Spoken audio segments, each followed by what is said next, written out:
Assalamualaikum warahmatullahi wabarakatuh. Perkenalkan, nama saya Zahra Tunisa, NIM 26229194, jurusan Bimbingan dan Konseling, kelas PK 2E. Baiklah, di sini saya akan menjelaskan teori-teori yang ada pada konseling karir. Yang pertama, saya akan membahas tentang teori Ginsberg. Teori Ginsberg ini ada latar belakang lahirnya teori Ginsberg. Ginsburg, Xeret, dan Herman tahun 1951. Dipandang sebagai ahli pertama melakukan penelitian teori pemilihan karir ini.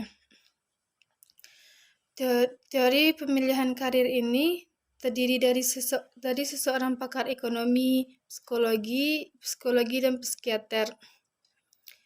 Dan Ginsberg dan kawan-kawan mengemukakan ada 4 variabel yang sertifikat dalam pemilihan karir, yaitu faktor realita atau kenyataan. Maksudnya di sini yaitu menjadikan penyebab memberikan respon kepada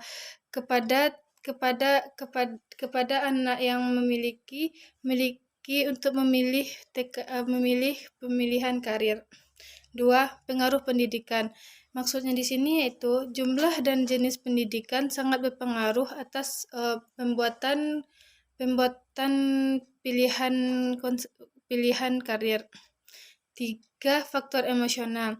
Emosional di sini berpengaruh sekali kepada pemilihan karir karena pemilihan karir ini terpikat dari pribadi dan emosional diri untuk pemilihan karir. 4. Nilai individu. Nilai individu ini mempengaruhi kualitas pemilihan karir dengan melihat kelebihan atau kekurangan masing-masing karir. Teori Ginsberg mempunyai 3 unsur, yaitu proses, di mana proses pemilihan karir harus ditentukan dengan cara proses kita untuk memilih dan mengetahui pilihan karir tersebut. 2. Irreversibilitas, yaitu bahwa pilihan pekerjaan tidak bisa diubah atau tidak bisa dibolak-balikkan. 3. Kompromi, yaitu bahwa pemilihan karir dalam pekerjaan itu harus kompromi antara faktor minat dan kemampuan dan nilai yang sudah ada pada diri anak tersebut. Di sini ada juga tahap perkembangan pemilihan karir. Ada 3 tahap, yaitu 1. Tahap fantasi. Fantasi di umur 11 tahun. Pada tahap ini, anak bersifat pemilihan karir dengan sembarangan atau asal pilih tanpa didasarkan dengan pertimbangan yang jelas. 2. Tahap tentatif, yaitu pada umur 11 sampai 17 tahun. Ada beberapa tahap dalam tahap ini. 1. Tahap berdasarkan minat pada umur 11 sampai 12 tahun. Minat ini adalah garis primer bagi pilihan tetapi terlibat dalam pelakuannya. Tahap ini berkembang dalam karir berdasarkan kesenangan, keterkaitan, dan minat. 2. Tahap berdasarkan kapasitas pada umur 13 sampai 14 tahun. Tahap ini ada menyadari bahwa minatnya berubah dan mulai menanyakan kemampuan yang dimilikinya. 3. Tahap berdasarkan nilai. Tahap berdasarkan nilai di sini yaitu tahap ini termasuk proses pemilihan karir. Karena dalam tahap ini seorang pemilihan karir akan mendominasi minat dan kapasitas di mana pekerjaan mempunyai nilai di masyarakat maupun pribadi. 4. Tahap transisi. Tahap transisi di sini yaitu umur 11 sampai 17 tahun. Faktor realitas dalam tahap ini faktor realitas belum banyak dilibatkan karena dalam faktor ini pribadi sadar bahwa keputusan yang diambilnya mempengaruhi masa depannya. 3. Tahap realistis. Tahap realistis ini 17 tahun sampai masa dewasa awal.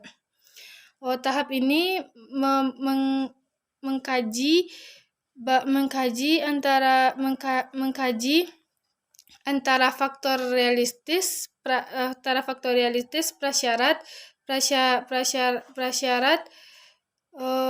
dan faktor pribadi. Tahap ini anak-anak melakukan eksploitasi dalam penilaian. Dan ada 3 syarat, yaitu tahap eksploitasi. Tahap ini yaitu kesempatan diperiksa untuk terakhir kali dalam pemilihan karir. 2. Tahap kristalisasi, yaitu individu melakukan pilihan dengan mencocok faktor baik internal dan eksternal.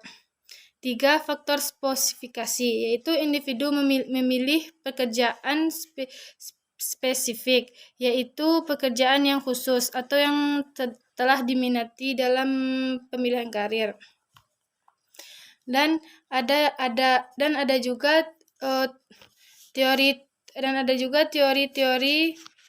dan ada juga tugas-tugas.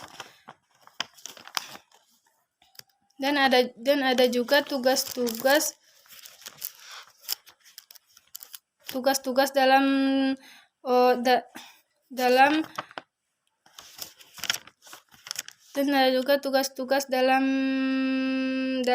teori Gisbert tersebut, yaitu 1. tugas fantasi. 1.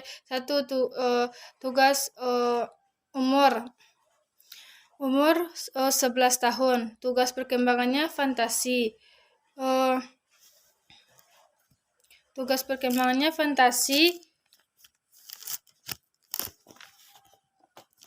Tugas perkembangannya fantasi.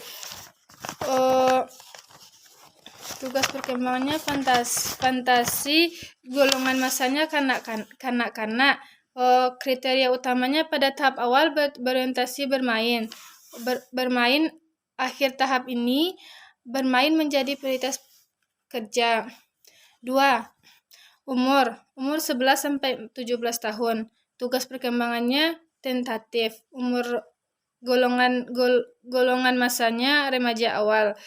Kriteria utamanya terjadi proses transaksi yang ditandai oleh pengenalan secara gradual. 2. Pengenalan minat, kemampuan, imbalan kerja dan nilai dan perspektif waktu. 3. Umur 17 tahun atau awal dewasa. Golongan perkembangannya realistik, golongan masanya pertengahan remaja. Kriteria utamanya spesifikasi pemilihan karir, kelanjutan perkembangan nilai-nilai pemilihan karir, kristalisasi pola advokasi. Dan selanjutnya materi implikasi dalam konseling. Di antara implikasi perkembangan dan pemilihan karir menurut Gisbert yaitu 1. Informasi karir atau pekerjaan oleh guru membimbing dan menginginkan siswa dapat mengenal jenis pekerjaan dan pola karir yang akan dipilih. 2. Pilihan jabatan tidak dibuat sesekali saja, sehingga bimbingan harus bimbingan karir harus semaksimal mungkin untuk menunjang individu untuk mengenal dirinya lebih baik. 3. Menerapkan individu untuk menghadapi suatu pilihan karir yang efektif dan menunjang dirinya untuk memilih karir yang tepat. Sekian yang dapat saya sampaikan dengan teori Gisbert.